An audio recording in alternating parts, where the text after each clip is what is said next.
कभी आपने सोचा है कि कुछ लोग आपसे वो काम कैसे करवा लेते हैं जो आप करना ही नहीं चाहते थे? या किसी कॉन्वर्सेशन के बाद आपको ऐसा लगा हो कि गलती तो मेरी ही थी, जबकि डीप डाउन आप जानते हैं कि ऐसा नहीं है। ये कोई जादू नहीं है, ये एक आर्ट है, एक डार्क आर्ट जिसे कहते हैं मैनिपुलेशन। और आज हम इसके पर्दे के पीछे झांकेंगे। हम समझेंगे कि एक मैनिपुलेटर का दिमाग चलता कैसे है।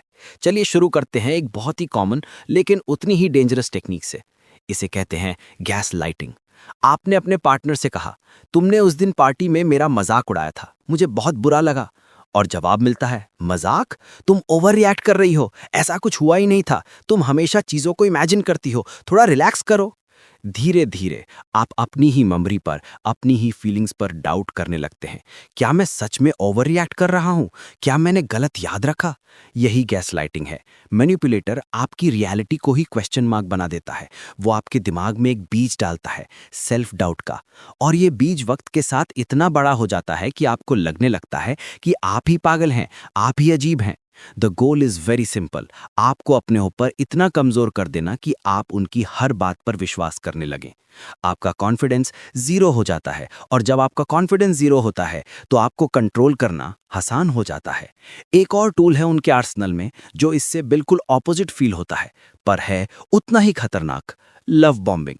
सोचिए, आप किसी से नए नए मिले और वो इंसान आप पर इतना प्यार, इतनी अटेंशन, इतने गिफ्ट्स बरसा देता है कि आपको लगता है दिस इज इट, सोलमेट मिल गया। दिन में 100 मैसेजेस, कांस्टेंट कॉल्स। आपको बताया जाता है कि आप उनकी लाइफ में आए सबसे बेस्ट इंसान हैं। आपको एक पेडेस्टल पर बिठा दिया जाता है। आपको इसकी आदत लग जाती है। डोपामीन रश, बहुत अच्छा फील होता है। और फिर अचानक सब बंद।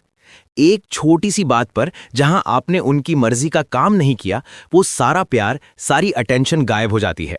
वो आपसे दूर हो जाते हैं। और अब आप उस वैलिडेशन के लिए, उस प्यार के लिए तरस रहे हैं जो आपको कुछ दिन पहले तक मिल रहा था। आप सोचते हैं, मुझसे क्या गलती हो गई? और उस प्यार को वापस पाने के लिए आप वो सब कुछ करते हैं जो वो चाहते हैं। लव बॉम्बिंग एक ट्रैप है। पहले आपको शहद में डुबोया जाता है और फिर आपको अपनी उंगलियों पर नचाया जाता है। ये आदत लगाने जैसा है और फिर सप्लायर रोक देने जैसा। अब एक तीसरी टेक्निक समझते हैं। इसे कहते हैं ट्रायंगुलेशन। इसमें मैनिपुलेटर कभी भी आपसे डायरेक्ट कॉन्फ्लिक्ट नहीं करेगा। वो हमेशा एक तीसरे इंसान को बीच में ले आएगा। मान लीजिए आप और आपके कुलीग के बीच कोई प्रॉब्लम है। आपका कुलीग आपसे आकर सीधे बात नहीं करेगा। वो बॉस के पास जाकर कहेगा, मुझे तो कोई प्रॉब्लम नहीं है, पर टीम के बाकी लोग बोल रहे थे कि इनका काम ठीक नहीं है। या फिर एक रिलेशनशिप में आपका पार्टनर कह सकता है, मेरी एक्स तो कभी ऐसे बिहेव नहीं करती थी। या मेरे दोस्त भी कहते हैं कि तुम बहुत कंट्रोलिंग हो। यहां हो क्या रहा है? वो एक थर्ड पर्सन का ओपिनियन लाकर अपने वर्ड्स को वेट दे रहा है। वो आपको अकेले फील करवा रहा है कि सिर्फ आप ही हैं जिसे प्रॉब्लम है, बाकी सब लोग तो उनकी साइड है। इससे आप इनसिक्योर फील करते हैं। आपको लगता है कि आपको ही एडजस्ट करने की जरूरत है। द मैनिपुलेटर एक इनविजिबल आर्मी क्रिएट कर देता है आपके अगेंस्ट, और आप उस इनविजिबल आर्मी से लड़ते रहते हैं। तो इन सब टेक्निक्स का, गैसलाइटिंग, लव बॉम्बिंग, ट्रायंगुलेशन, इनका पर्पस क्या है? Power, control. मैनिपुलेटर को लगता है कि वो दूसरों से बेटर है, सुपीरियर है, और दूसरों को कंट्रोल करके वो अपनी सुपीरियॉरिटी को प्रूव करता है। उनकी ईगो इससे फीड होती है। कई बार उनके अंदर एक गहरा डर होता है, अकेले रह जाने का डर या इनसिग्निफिकेंट होने का डर। और इस डर को छुपाने के लिए वो दूसरों की लाइफ का रिमोट कंट्रोल अपने हाथ में रखना चाहते हैं। तो आप इससे बचेंगे कैसे? सबसे पहला और सबसे इंपॉर्टेंट स्टेप है अवेयरनेस। इन पैटर्न्स को पहचानना। जब भी कोई कॉन्वर्सेशन आपको कंफ्यूज्ड, गिल्टी या अजीब सा फील कराए, तो 1 मिनट के लिए रुककर सोचिए, क्या यहां फैक्ट्स को ट्विस्ट किया जा रहा है? क्या मेरी फीलिंग्स को डिसमिस किया जा रहा है? क्या कोई पुरानी बातों को लाकर मुझे बुरा फील करवाया जा रहा है? अपनी गट फीलिंग पर ट्रस्ट करना सीखिए। हमारा सबकॉन्शियस माइंड अक्सर इन रेड फ्लैग्स को हमसे पहले पकड़ लेता है। अगर कोई चीज अजीब लग रही है तो वो शायद अजीब है। बाउंड्री सेट करना सीखिए।